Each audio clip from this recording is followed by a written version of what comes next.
최근에 로이터 통신이 선정한 아시아 최고 혁신대학 탑 75에서 국립대로서는 2위를 차지한 곳이 있습니다. 또요. 2015년 교육부 대학평가에서 최상위 등급인 A등급을 받은 학교가 바로 우리 지역에 있습니다. 바로 전남대학교인데요. 네, 신학기를 앞두고 전남대학교에서는 그 어느 때보다 새로운 희망을 안고 발빠르게 움직이고 있는데요. 총장이 새로 선출됐기 때문입니다. 정병석 전남대 제20대 총장 모시고 자세한 얘기 나눠보도록 하겠습니다. 안녕하세요. 안녕하세요. 총장님. 안녕하세요. 반갑습니다. 네, 20대 전남대 총장으로 취임하신 거 정말 축하드립니다. 그리고 취임 소감 한 말씀 해주시죠. 예, 전남대학교는 개교 65주년을 맞고 있습니다.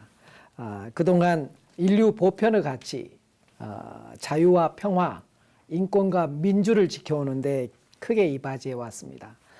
이러한 전통을 지켜나가야 되겠다는 생각에 어깨가 무겁습니다. 또한 대학은 진리를 탐구하고 과학의 진보를 추구해서 사람들이 모두가 행복한, 함께 행복한 세상을 만들어야 할 책임이 있습니다. 그런 생각에 설레기도 합니다. 네. 최근에 근데 국공립대 총장 임명 과정에서 청와대가 개입을 했다는 일명 블루리스트 의혹도 좀 일었습니다. 네. 이래서 요즘에 대학 직선제가 부활이 돼야 된다. 또 뭐 일각에서는 검찰 수사가 시작돼야 된다. 이런 말들이 있는데요. 총장님께서는 어떻게 생각하고 계신가요? 그렇지 않아도 국립대 총장 임명과 관련해서 비정상적인 상황이 몇 차례 반복됐고 네. 전남대학교에서도 여러 가지 우려를 많이 했지요. 다행스럽게도 정상적으로 임명 절차가 진행이 돼서 대학에도 다행이고 또 국가적으로 봐도 국가의 대학 정책이 제자리를 찾는 그런 계기가 되었으면 하는 희망을 걸 수 있게 됐습니다. 네. 총장 선출 제도와 관련해서는 대학의 자율, 학문의 자유는 헌법이 정하고 있는 그러한 네. 가치입니다. 그렇죠. 네. 이 총장의 선출과 같은 대학 구성의 자율권은 그 대학의 자체에 있어서도 핵심적인 내용이 될 것입니다. 그래서 총장 선출을 직선제로 할 것인지 간선제가 나은지 이러한 선택은 대학 구성원들이 선택하는 방법, 그것을 존중해 주는 것이 좋을 것입니다. 물론 선거의 공정성을 위한 노력도 병행해야 되겠지요. 대학의 그 지성의 집단이니만큼 염려하지 않아도 되지 않을까 싶습니다. 네. 결국 우리에게 맡겨주시면 되겠습니다. 네. 총장님 이제 4년 임기에 돌입을 했는데 임기 중에서 특별히 뭐 여기에 좀 중점을 두고 싶다 뭐 이런 생각이 있으실 텐데 어떻습니까? 예, 저는 평생 법학을 전공해 왔습니다. 법학은 흔히 정의의 학문이라고 합니다. 그리고 정의라는 것은 각자에게 그의 몫을 주는 것입니다. 저는 구성원 모두가 제 몫을 받는 대학, 그래서 정의가 살아 숨쉬는 대학을 만드는데 제 열정을 다 바치겠습니다. 상식과 순리가 통하는 따뜻한 그런 학문 공동체를 만들어 가겠습니다. 특히 우리 대학의 보배는 학생들 아니겠습니까? 네. 그래서 우리 학생들이 미래의 주역이 되어야 합니다. 그러기 위해서는 긴 호흡, 긴 시야를 가지고 인생을 한 걸음 한 걸음 나아가야 될 그런 소양을 갖춰야 됩니다. 지금은 조금 뒤처져 있을 수도 있겠습니다. 느릴 수도 있겠습니다. 그러나 이런 학생들이 한 방향으로 한 걸음 한 걸음 나아가서 인생의 마지막에 웃는 그런 승리자들로 우리 학생들을 키워내고 싶습니다. 네, 그렇다면 지금 전남대학교가 현재 직면하고 있는 문제가 있다면 어떤 것이라고 생각하시나요? 예, 지금 우리 눈앞에는 4차 산업혁명 시대가 도래하고 있다고 이렇게 이야기를 하지요. 네. 그래서 빅데이터를 기반으로 하는 인공지능이라든가 사물 인터넷, 뭐 드론, 무인 자동차, 3D 프린팅 이렇게 최고 수준에 이른 과학 기술들이 우리 생활을 전례 없이 큰 변혁의 그 가운데로 밀어넣고 있다고 생각합니다. 네. 전남대와 같은 대규모 대학 135개가 넘는 그런 전공들로 나누어져 있는데요. 이러한 큰 조직이 이러한 시대적 변화에 유연하게 대응할 수 있겠느냐. 이게 좀 사실은 걱정입니다. 그래서 어떻게 해서든 시대적 변화에 대학이 유연하게 대응할 수 있도록 선제적으로 대응해 나갈 수 있도록 하는 게 큰 과제라고 생각이 됩니다. 네. 또 뭐 재정적인 어려움도 있으시다고요? 예, 학령 인구 감소가 생각한 것보다 커서요. 네. 2023년이 되면 전남대학교와 같은 규모의 대학이 한 30개 가량이 없어져야 됩니다. 네. 네. 그래서 이 입학 정원이 감소되기 시작했는데요. 전남대학교도 올해 전년에 비해서 10% 감축을 하고 있고 그로 인한 재정 수익 감소액만 하더라도 25억 원이나 됩니다. 네. 그래서 이러한 이제 허리띠를 졸라매야 될 때가 왔죠. 그러면서도 경쟁력은 확보해 나가야 되고 그래서 네. 조직과 기능을 슬림화해 나가야 될 거라고 생각합니다. 네, 두 가지 이제 어려움을 말씀해 주셨어요. 뭐 다가오는 융복합 시대에 대한 대응책, 또 재정적인 어려움을 말씀해 주셨는데 구체적으로 우리는 이렇게 대비하고 있다 말씀해 주실 수 있나요? 예. 4차 산업혁명 시대에 맞는 그 학사 제도를 운영해 나가는 것이 가장 중요할 거라고 생각합니다. 기본적으로 학문간의 벽을 낮추고 허물고 그래서 전공 운영을 유연하게 해야 됩니다.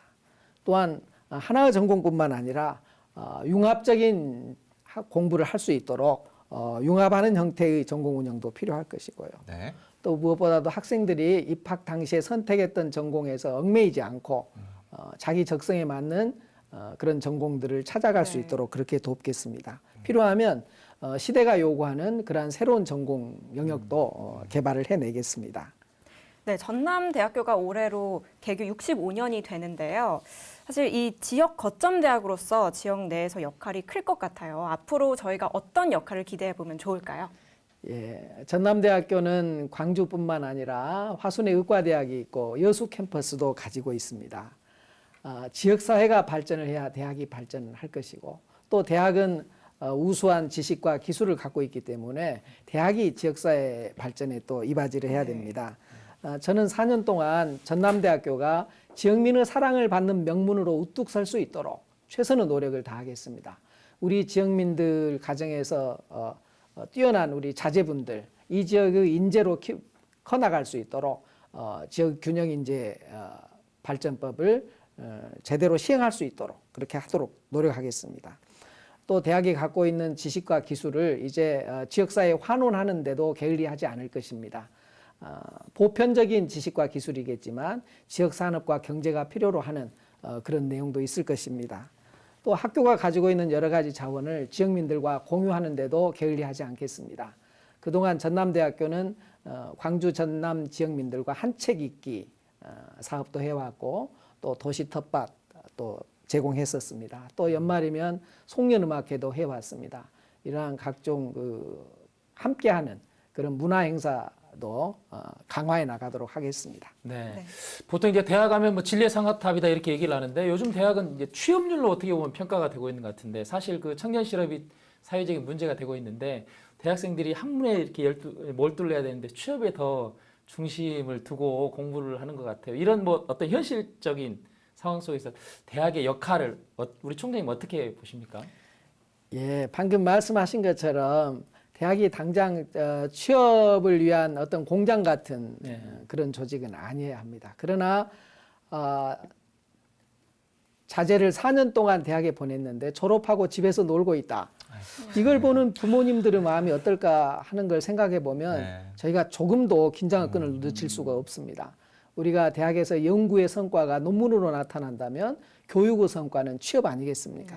다행스럽게도 지난해 전남대학교는 거점 국립대학교 중에서 1위의 취업률을 달성했습니다.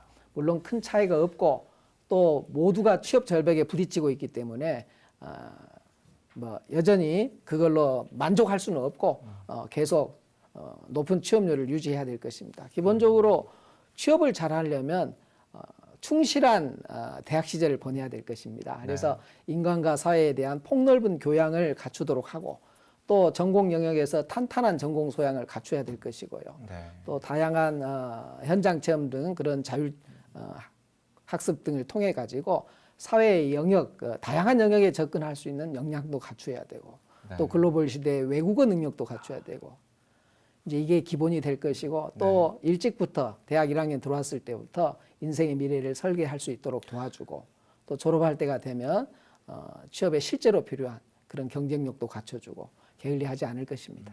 네.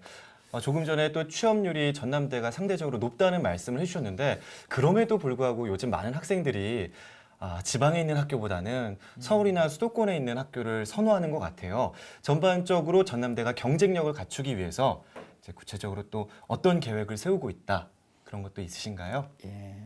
사실 그 모든 국가의 자원이 수도권에 집중되는 그런 시대가 돼서 지방 대학들이 모두가 어렵습니다. 네. 사실 제가 대학 가던 1970년대 중반만 하더라도 제 우수한 인재들이 서울대학교가 아니면 전남대학교에 진학했습니다. 다 그렇죠. 국립대학에 진학을 했었습니다. 네. 지금 이제 그만한 위상을 갖기가 어려워졌는데 저는 이제 4차 산업혁명 시대를 맞이해서 전남대에게 새로운 도약의 기회가 왔다고 생각합니다. 이제는 우리가 지역이 곧 서울이고 지역이 곧 세계라고 생각합니다. 그래서 우리가 이러한 시대적 흐름에 잠들지 않고 깨어있다면 또 경우에 따라서는 아픔도 있겠습니다만 떨쳐 일어난다면 그러면 다시 한번 그 전국 굴지의 그런 명문으로 설 수 있는 기회가 다시 한번 찾아오리라 이렇게 생각이 됩니다. 특히 우리 대학의 자랑스러운 그 역사, 인류 보편적인 자유와 평화, 민주, 인권 이런 것을 지켜온 우리 그 자랑스러운 역사를 우리 전남대학교의 대표적인 이미지로 가꾸어가는 그런 대학 그 브랜딩 만들기도 추진을 하겠습니다. 네, 끝으로 대학 구성원과 지역민들에게 당부하고 싶은 말씀이 있으면 해주세요. 예. 전남대학교의 교목은 느티나무입니다. 느티나무는 척박한 땅에서도 뿌리를 깊이 내리고 모르는 사이에 커다란 나무로 자라납니다. 마을 의귀에서 마을 사람들에게 그 시원한 그늘도 주고 함께 모이는 자리가 되지요. 그래서 따뜻한 공동체 정신의 상징이기도 합니다. 이 느티나무가 우리 대학의 교목입니다. 저는 우리 학생들도 그렇게 느티나무처럼 한 걸음 한 걸음 남이 알지 못하는 사이에 커다란 그런 나무 인재로 성장해서 주변 사람들에게 그러한 시원함을 주는 그런 인재들로 성장해 주었으면 하는 바람을 갖고 있습니다. 우리 아까도 거듭 말씀드리지만 우리 대학이 지녀왔던 인류 보편적인 가치를 헌신해왔던 그러한 자랑스러운 역사가 우리 학생들 그리고 지역민들한테는 내일의 희망으로 이렇게 피어나야 된다 이렇게 생각합니다. 지역민 여러분들도 우리 전남대학교가 이러한 시대적인 책무를 다할 수 있도록 지켜봐 주시고 아껴 주시고 이끌어 주셨으면 고맙겠습니다. 네, 오늘 참 귀한 말씀 감사합니다. 우리 총장님의 말씀에서 진정성과 그 따뜻함이 느껴져서 더 신뢰감이 들었던 것 같아요. 총장님 오늘 말씀하신 거 다 지켜주실 거죠? 네, 노력하겠습니다. 전남대 화이팅! 말씀 고맙습니다. 파이팅입니다. 저희도 함께 응원하겠습니다. 예, 고맙습니다. 감사합니다. 네.